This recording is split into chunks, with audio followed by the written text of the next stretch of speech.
we as comic book fans, but also mostly movie fans, what we ask for is we want those characters come to our world. How would they react and live in our world? How would we react if we saw a man flying, or if we saw a bat signal in the sky, if we saw the Batwing? Well, we saw Steppenwolf.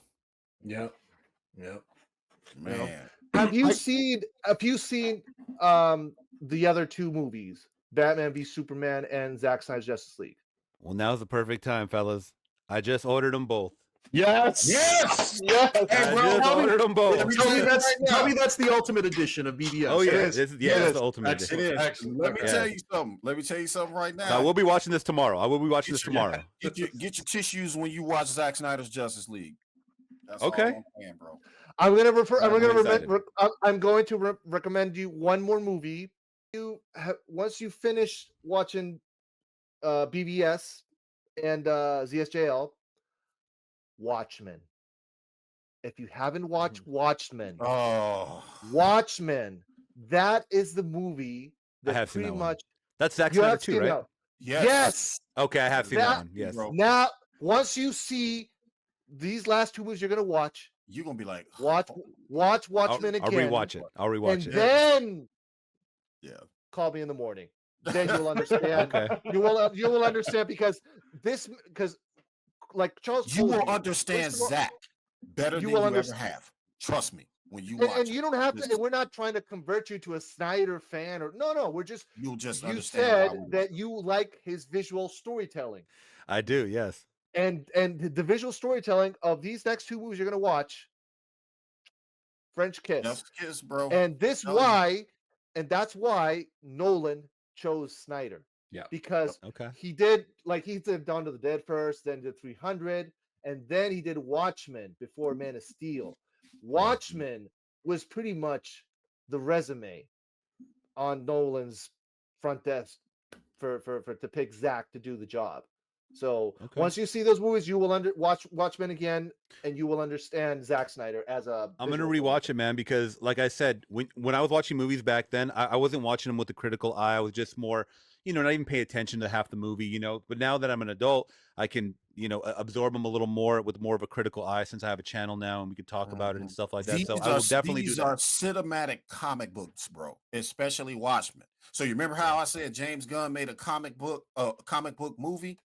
Yeah. No, this is a cinematic experience with comic book elements, man. And it still looks like a comic book, but it's more serious, it's more dramatic, it has more punch, more weight. It's just better. When you see Watchmen, you will know why we love this man. Yeah. I'm trying to find a page here from the. Remember the scene on Watchmen, because Snyder pretty much he grabbed page per page. It's the whole book, it's the whole book. Yeah. So when he did 300 and Watchmen, he pretty much page. Even the color scheme. So you notice the color scheme in 300, the way they shot it and the way it looked cinematically with the lighting and all of that. That's because that's exactly how the comic book colors look. Yeah. And I mean almost exactly. It looked exactly like that. Yeah, 300 was a comic too. I didn't even know that. Yes. Oh, wow. Frank Miller. Yep. Frank Miller, man. Yep. Okay, so real quick, I gotta get a couple more questions off to you because I think they're really important. The first one is we were talking about the action scenes, like the Battle of Smallville, right? And I saw your reaction. That seemed to blow you away. What made that feel different from what you saw when you watched Superman? What was it about those action scenes that stood out to you and made you give the reaction that you did compared to what you saw when you watched Superman 2025? Oh, nice. So I will say this, that I could definitely tell they tried to recreate that with Superman when he fights in Superman 2025 when he fights the engineer, and then also he's fighting someone else. He's fighting two people at once, though. I forget who he might be fighting. Ultraman. Thank you. I forgot the name. Yes, Ultraman. At the same time, I felt like they were trying to recreate the Smallville scene. That one felt very video gamey, by the way. If you guys have seen that clip, it felt very video gamey. And there's that whole meme where he gets kicked in the balls and he's like, "Oof." I'm like, And then I saw Man of Steel, and I'm like, you don't see anything like that in Man of Steel. But it was just like you felt every punch. When that tall character of Zod's boy gets punched right into the train, the gas line or whatever, and explodes. Like it just the way they filmed everything, like it felt like you were flying along there alongside Clark Kent or Superman. And Henry Cavill, like right there, like you're over his shoulder, like the cameraman's like right over his shoulder, like flying with them, and you're just getting these cinematic moments in Smallville, literally in front of a damn Sears. You know what I mean? Shit's blowing up. Exactly. And IHOP, like don't forget the IHOP. And the IHOP. Like I felt all the destruction going on, and that was another thing too, is that they came for me and they're like, the James Gunn fans, they're like, Superman was letting people die left and right and stuff like this, and he would never do that. And I'm like, I don't know. What did you guys take on that? Because that's like in that end scene with Zod, everybody made a big deal about that. Let the man finish his sentence, Rocks. Damn. Go ahead. I'll say it before Charles says it, because I know Charles will say the same thing as me. What it comes down to is what we discussed earlier, is that he's not Superman in this film. This is Superman day one. He just put on the suit. This is his first major battle. How do you expect him to be perfect Superman? How would you react if you were the first one to jab? Right? True. Okay. Let me give you some more backstory real quick. Okay. You know how Christopher Reeves was just that pretty much that same 3-act structure. He come from Krypton. He's there as a baby. He grows up, got his powers. Daily Planet, Lois, Lex, done. Right? Okay. Snyder's intention was to take that film, Man of Steel, and turn him into the Superman everybody knows in 5 films. That was the point. He was gonna take him from a down and out Clark Kent when he was a kid, bullied the whole nine, a rookie on the job for the very first time, all the way to his growth. He dies. Okay, I'm not gonna tell you anything, but I'm not gonna tell you anything else. But let's just say it was from birth to death to rebirth was the point. He was gonna do Superman saga in 5 films instead of just 1. Yeah. The last film that he was gonna do was gonna be that Boy Scout with the S and ripping the shirt open and the whole 78 Superman. That was the point. He was going to take him from Man of Steel. He was going to take that journey, just like Lord of the Rings, right? You know how Frodo went on that journey in 3 films, basically? Yeah, that was basically what he was doing. And people didn't understand it. Yeah. Back then, they just didn't understand what he was doing. So, yeah. So with all that being said, my very last question for you, Flix, how has reacting to this film changed your overall interest in Superman as a character versus other heroes, like let's say Batman, Wonder Woman, or any other superhero film you take in? What is it about this film that's changed your entire view on Superman? Well, I am glad that I get to watch 2 more Henry Cavill, because as far as I know, this is all we get from Henry Cavill, right? The next 2 films, which is BVS and for now. So I'm excited that I don't just have Man of Steel to watch. So I'm very excited, intrigued, and I don't know anything about the other characters because I did not see I'm drawing blanks. The Batman what's his name? The actor that plays Batman. Robert Pattinson? No, the one in the BVS. Oh, Ben Affleck. I have not seen Ben Affleck's performance of it. I know the bulky suit, so I know what that looks like. He in for a treat, boy. He in for a treat, No, man. he doesn't. I'm excited. And he's watching, and he's not even going to watch the theatrical. He's going directly to the. He's going directly to the ultimate, man. Oh, God, you in for a treat, Everybody said ultimate 3-hour edition. I'm like, okay, I'm ready. I'm locked in. I'm gonna do it. Should we give him a sample? Should we give him a taste? Just real quick before we do that, what advice would you give to people who haven't seen Man of Steel yet? That's how I want to end this. What advice would you give to people who haven't seen this movie yet? Simply watch it and compare and contrast. I would urge you guys. I don't think Charles, you said you didn't watch Superman 2025, right? Raw Talks, did you watch it? We actually kind of led a boycott, which is why we're very principled about not seeing this yet. I would still say watch it on a Sunday afternoon doing laundry or whatever, just so you guys can compare and contrast. I know you guys are already gonna hate it, but yeah, I like to bullshit and talk shit. Like I told him, he'd have to see me in hell first before I watch it, but I'll watch it. I mean, I'm gonna watch it because I'm gonna be fair. I do want to do a fair comparison because I did watch the first season of Peacemaker.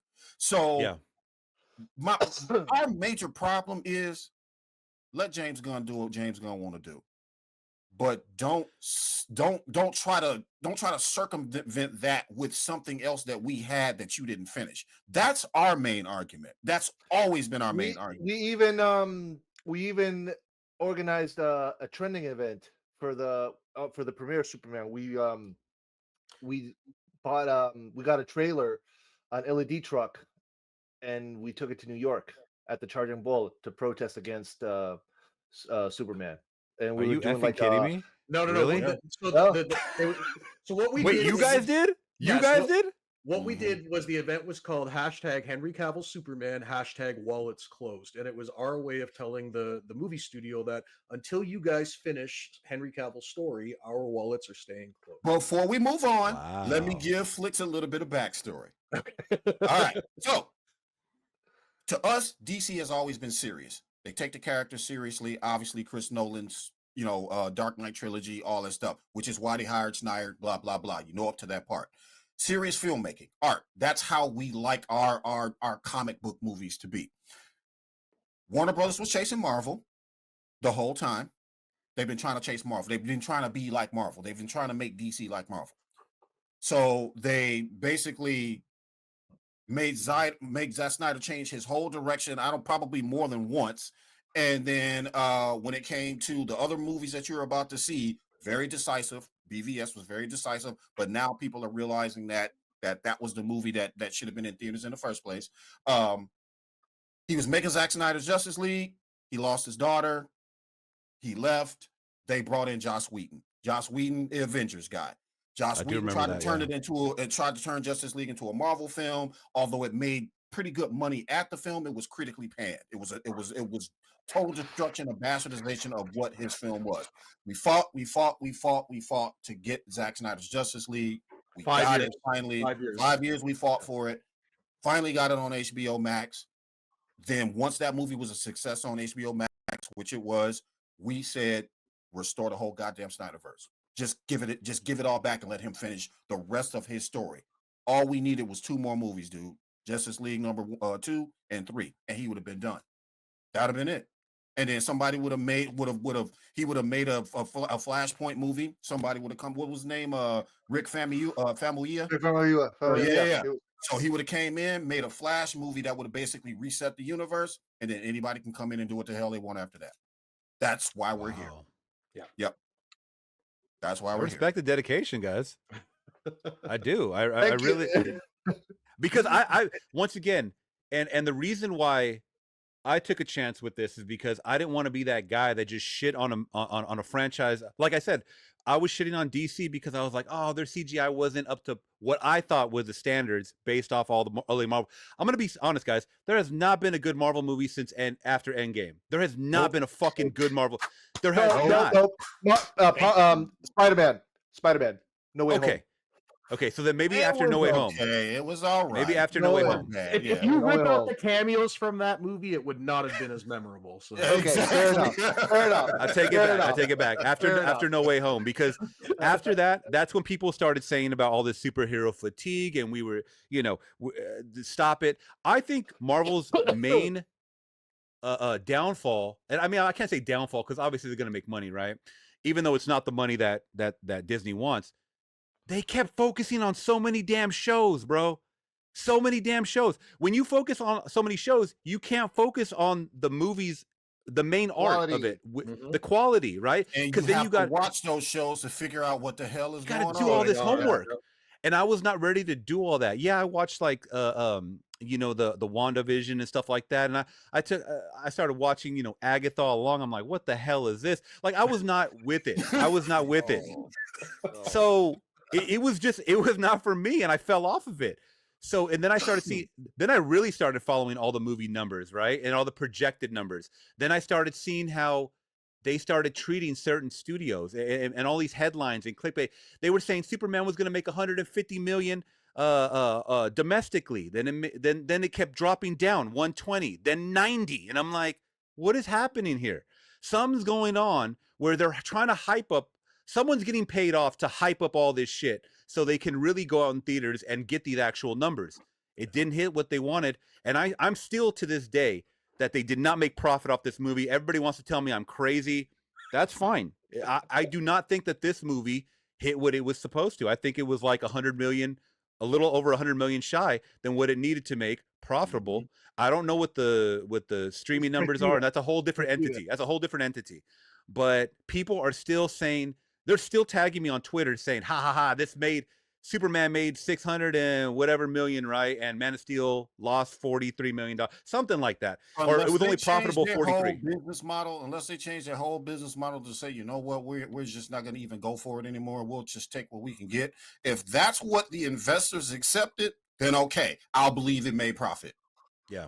I'll just say this. We are only 2 months out since that movie's theatrical release, and you can already watch it for free on HBO Max. That's all you got. It came to digital in a month, bro. In a month. 35 days. Yeah. And that's happening with all these Thunderbolts came out a month. Captain America came out like a month and some change. All of these movies are coming out to digital so they can try to recoup.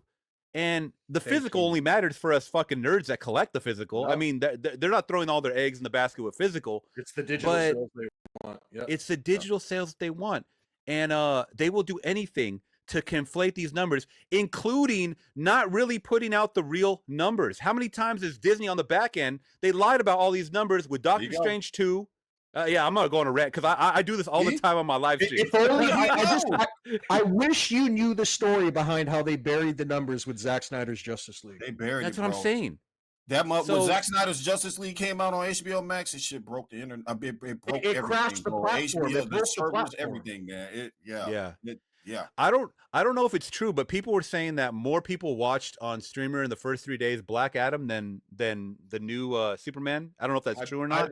I went to go watch Black Adam. Yes, it is. Someone put out that number. Yeah, someone put out that. I saw it on I saw it on streamer, but that's what I'm saying is that when you lie about these numbers and you don't talk about reshoots or you neglect to mention the reshoots because people know that they're going to add, that all adds up. Reshoots ain't free. What the fuck? Like, it doesn't take a rocket scientist to know that reshoots cost money. So you got to add that into, and nobody wants to do the math. Add the switch up of the composers and the 2 different composers that they had. Everything. Add all that up, man, and they conveniently they don't mention the marketing. They marketing, yeah. Let me tell you something, though. Let me tell you something. There was a tweet that I just remembered now that James Gunn talked about a long time ago when somebody asked him that very same question. He said, no, don't be ridiculous. Something like, my movie only cost $225 or $225 million. He's right. You know why he's right? Because DC Studios wasn't the one that picked up the marketing bill. That's why they kept mentioning that DC Studios to produce this movie only cost $225 million. Yeah, I believe that. But what about the marketing? Who fit the bill for that? Who fit the bill for the reshoots? Who fit the bill for changing composers? Who fit the bill for all of that?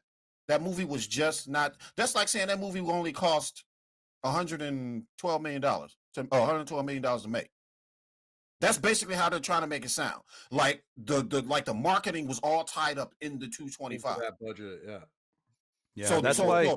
So ironically, then so then that movie would be $112 million, only what $20 million shy of what it cost to make Sinners, which was only $90 million. Give me a fucking break, bro. Come on now. Variety came out and they said it was profitable of $125 million. As soon as that happened, I went on live stream and I was like, there's no way. We have to do the movie math, guys. Superman 2025 did not make $125 million profitable.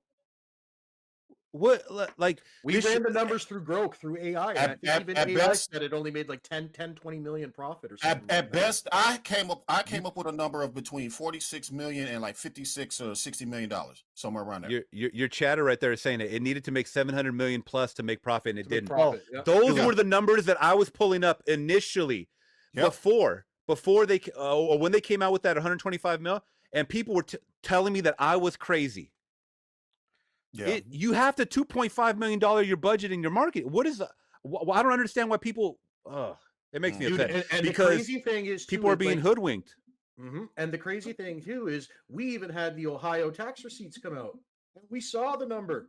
It was much higher than 220. We broke it down. like Charles did a whole 360. breakdown It on was $363 million, and then they got an Ohio tax credit for like 11 million or $11 million. So take that 11 Oh, million off the I did see that. Yeah, yeah. 363, and then that's what basically at least where it started.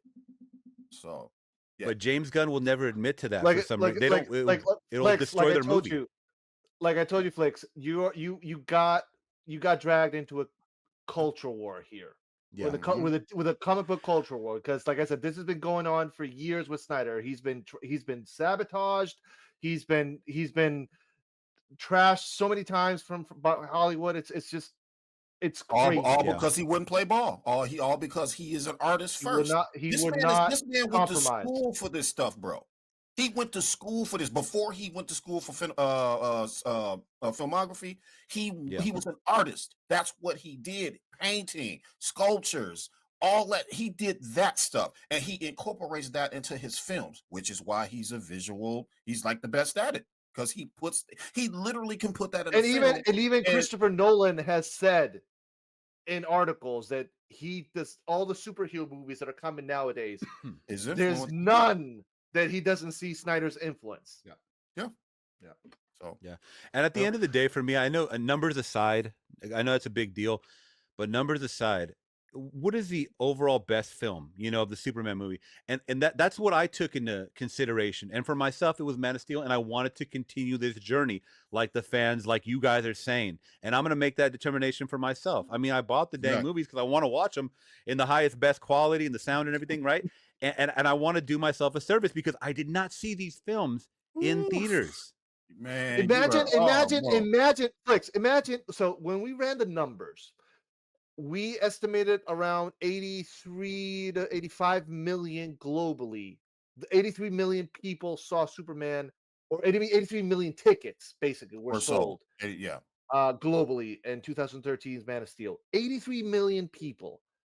Imagine how many people just like you who still haven't watched Man of Steel or BVS or ZSJL and would react exactly the same way with emotion, with hope, with like, wow, like this is amazing, because like your reaction was so pure that no fucking shill can hide.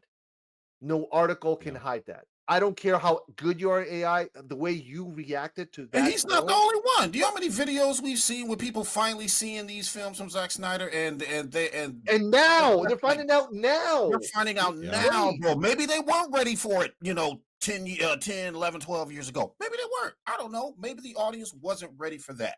But they're seeing it now and they're like, damn.